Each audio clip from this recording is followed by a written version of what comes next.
Казахстане высокие горы и бескрайние степи, а озер и рек у нас сотни и тысячи.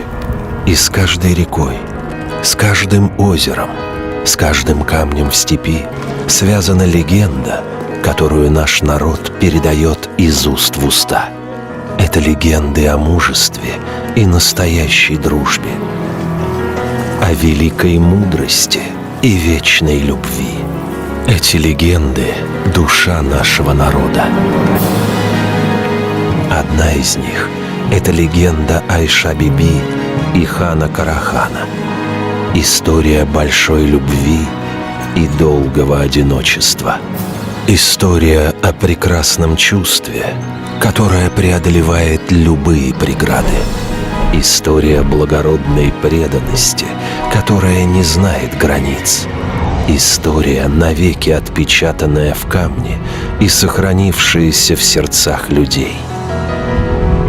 Другая легенда, которую бережно хранит казахский народ, это история Хаджи Ахмета Яссауи.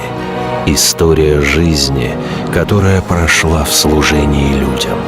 Истины, ниспосланной свыше.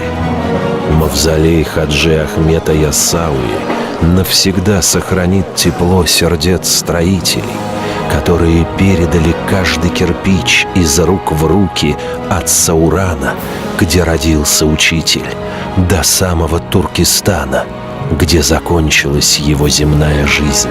Это история благодарности за свет знания.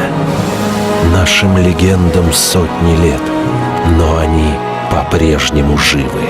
Казахстан. Легенды Великой Степи.